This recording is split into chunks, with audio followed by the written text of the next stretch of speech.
Hello friends, कैसे हो आप सब। आज हम एक्सप्लेन करेंगे सोलो लेवलिंग सीजन 2 की एपिसोड 10 को।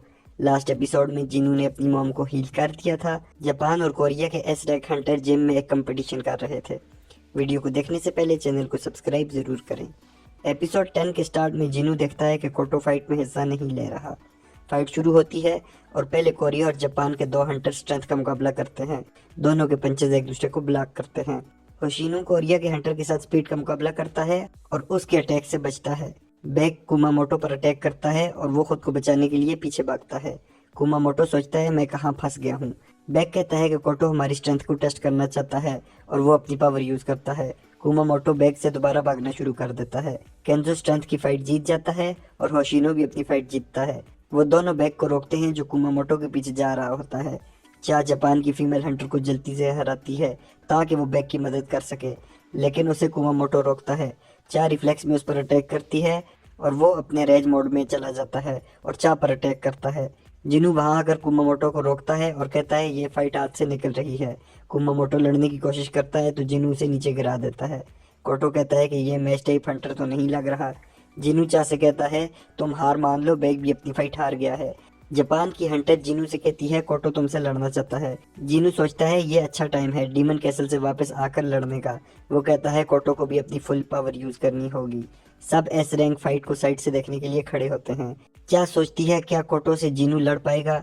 वो बेक से कहती है हमें इन्हें रोकना चाहिए। बेक कहता है वो दोनों डिफरेंट टाइप के हंटर हैं, मैं ऐसी फाइट को होने नहीं देता, लेकिन अब मैं भी देखना चाहता हूँ इस फाइट में क्या होगा। जिनू रेडी होता है तो कोटो उस पर अटैक कर देता है। जिनू आराम से उसे डॉज करता है। कोटो सोचता है कि ये कैसे मैच टाइप हंटर हो सकता है। कोटो दोबारा अटैक शुरू कर देता है और जिनू उसके अटैक से बच रहा होता है।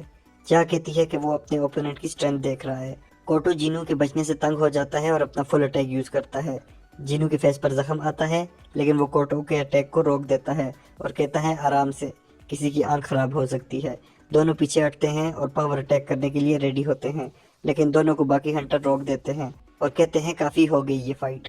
जिनू सोचता है अब मुझे उनकी स्किल्स का पता चल गया है और मैंने सबके शेडोज में अपने सोल्जर मर्ज कर दिए हैं। जापान के हंटर वापस जाते हैं। जिनू प्रेसिडेंट गो से कहता है मुझे रेड के बारे में कुछ बात करनी है। कोटो जापान में रेजी को कॉल करके बताता है यहाँ एक हंटर बहुत पावरफुल है। रेजी कहता है तुमसे ज्यादा स्ट्रॉन्ग नहीं होगा। जब उसे पता चलता है कि उस हंटर का नाम जिनू है तो वो कहता है उसका नाम तो रेड में है ही नहीं। चाहे ये बात जिन्हो को बताती है तो वो कहता है फिर भी हमारे पास 15 एस रैंक हंटर हैं और हम इस बार जरूर जीतेंगे। जिनू वापस घर आता है और अपनी फैमिली के साथ डिनर करता है और सोचता है मेरी मोम 4 साल बाद कोमा से आई हैं, इसीलिए मैं जीजू आइलैंड पर नहीं जा रहा।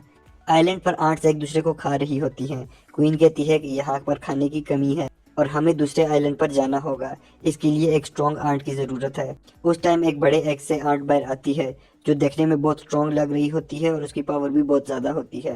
न्यूज में बताया जाता है कि आंट्स बहुत स्ट्रांग हो रही हैं और उनके फोटोज भी दिखाए जाते हैं। रेड वाले दिन शिप्स जीजू आइलैंड के पास पहुंचने शुरू हो जाती हैं। बहुत से हंटर भी इस रेड में हिस्सा लेते हैं। एस रैंक जाने लगते हैं तो वहाँ बेओंग भी आ जाता है। बेक कहता है अच्छा हुआ तुम आ गए, वरना हमें मैजिक बीच से कौन बचाता। जापान के हंटर 4 टीम्स में जीजू आइलैंड पर फैल जाते हैं। इस रेड को लाइव टीवी पर ब्रॉडकास्ट किया जाता है और रिपोर्टर बताता है कि वो ए रैंक हंटर है। बैक सोचता है अगर हम हार गए तो पूरा कंट्री खत्म हो जाएगा, इसीलिए हमें हीरो की जरूरत है। प्रेसिडेंट गो को बताया जाता है कि सब टीम जगह पर पहुंच गई हैं, तो वो रेड शुरू करने का ऑर्डर देता है।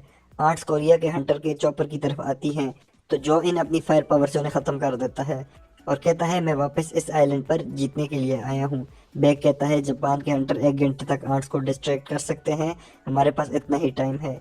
शिप से डिस्ट्रेस सिग्नल इशू होते हैं ताकि आर्ट्स क्वीन के ऑर्डर को न सुन सकें। जापान के हंटर्स आर्ट्स को मारना शुरू कर देते हैं। कोरिया की टीम नेस्ट के अंदर जाती है और जोइन बाहर फायर वाल लगा देता है ताकि कोई बाहर से अंदर ना आ सके। बैक कहता है यहाँ बहुत सी टनल हैं, क्वीन को कैसे ढूंढे हम। तो जोइन सब टनल में फायर बेचता है और कहता है जो सबसे लंबी होगी हमें उसी के अंदर जाना है। जिनू अपनी ट्रेनिंग करके सोचता है मेरे बिना भी वो जीजू आइलैंड को जीत लेंगे। सब हंटर्स एक चैम्बर में जाते हैं और वहाँ बड़े एग को देखकर थोड़े परेशान हो जाते हैं।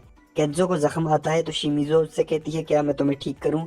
वहाँ पर और भी आंट नजर आती हैं तो केंजो कहता है दोबारा लड़ना होगा। अचानक शिमिजो का सर उसके जिस्म से अलग हो जाता है। केंजो को वहाँ पर स्ट्रॉन्ग प्रेजेंस महसूस होती है और इसके साथ ही एपिसोड खत्म हो जाती है। आपको ये एपिसोड कैसी लगी हमें कमेंट करके ज़रूर बताएं। Thanks for watching, please subscribe.